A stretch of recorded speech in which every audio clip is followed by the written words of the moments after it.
Welcome back to the big show. There are so many Minnesotans in our state who help make our community so special. Once a month, our friend Dan Stoltz likes to introduce us to someone who is blazing a new path forward. He calls them a trailblazer. Welcome in, Dan. Dan, it's always good to see you. Good to see you, Ben. Good to see you, We Kristen. have a big congratulations Yeah, what's in your honor. Oh, I know. What's Thank you. What's going on at your alma mater? I don't know, but I'm really humbled and honored, so thank you for that. We're Yes. really super excited about it, and business school is really important to me, so it's kind of cool. Both my wife and I attended there, so it's pretty fun. But they Yeah. named part of the college Yeah, the now the in business your school. honor. Yes, the business school. So again, it's really a huge honor.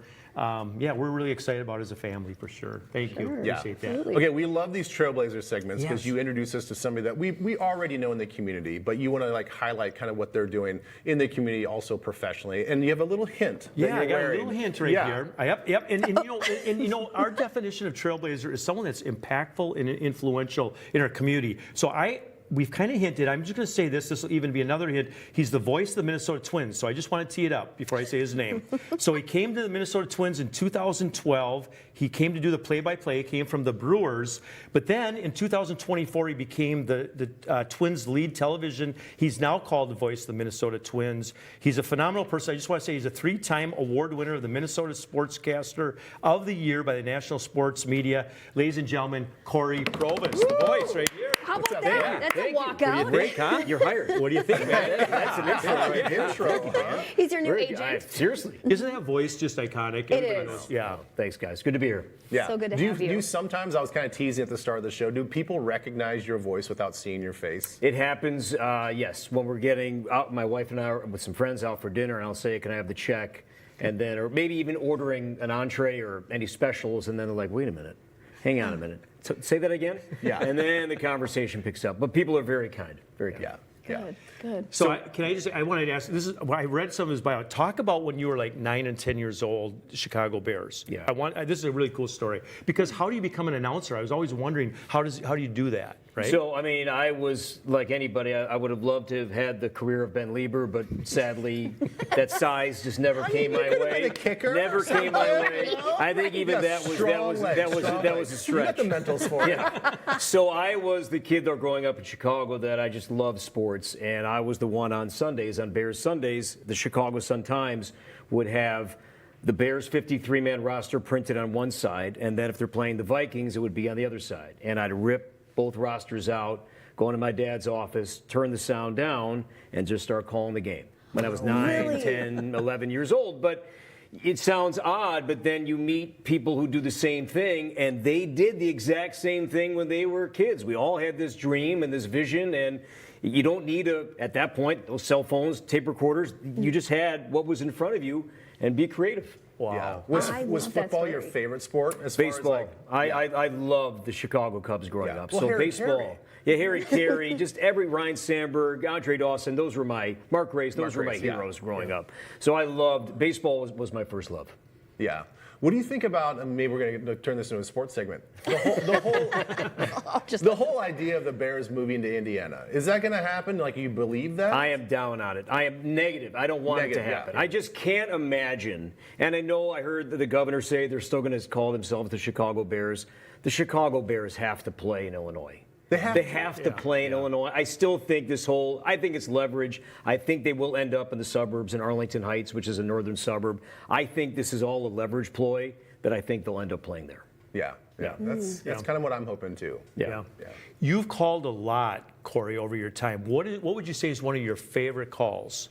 2023, I would say the postseason. 2020. I was doing radio back then, but because we all knew about the Twins and this historic postseason losing streak, 18 in a row, hadn't won a playoff series in more than 2 decades.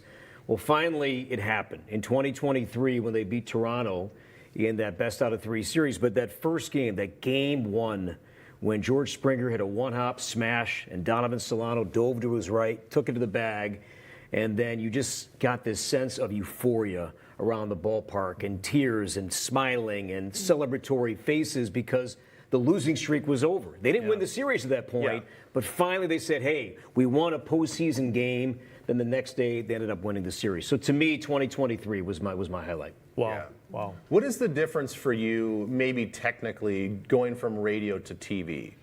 I have to talk less. I mean, it seems obvious. It's a visual medium now. And I didn't listen to my stuff too much on radio, but I did watch my games back in 2024, and I would find myself way too often a beat or two behind. Because on radio, if Byron Buxton's playing center field, if there's a line drive to right center, on radio I'm saying Buxton to his left, running, sprinting, diving, catching. Right.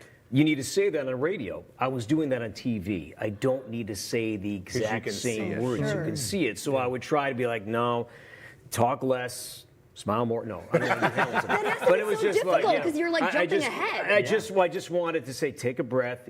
Buxton over, dives, he got it. Right. So So pausing. you still call the play, but don't need to say as much. Yeah. So that, to me, from a technical standpoint, was my biggest struggle early on. Yeah. And baseball itself is a lot of storytelling because there's so much time in between. Right. I mean, you and I worked college football game at TCU once, and that's completely different because you don't have time really to tell stories. So like you enjoy that part. 162 games are basically telling the story. I like finding out the fun stuff away Yeah. from just stats. And Carlos Correa last year went to a pink glove. And why? Because that's his wife's favorite color, and his wife, for the first time, picked his glove going into a season. Whoa. So just little Finding tidbits those like that. moments. And we had this great story that we told last season with Pablo Lopez. He ended up befriending a security guard. So we'd always have this target field. I mean, this guy that would just watch the players in between commercials, inning breaks, make sure nobody ran on the field. Well, Pablo ends up developing this great friendship with this guy, and they're talking baseball, and this kid's son is an up-and-coming coach in the Orioles minor league system.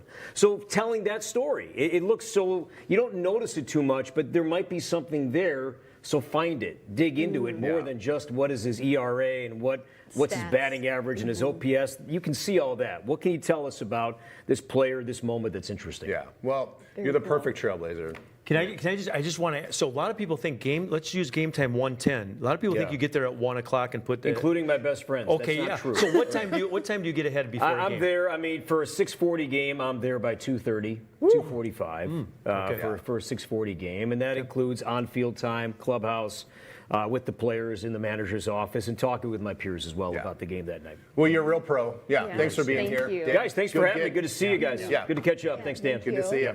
All right, you can learn more about Blaze on their website. It's blazecu.com, or stop by any one of their 28 branches. All right, coming up next, are you ready dreaming of spring? Well, we are dreaming of spring. We're going to get a preview of this year's Home and Garden Show. It's all happening this weekend, and it's right after the break. Don't go away.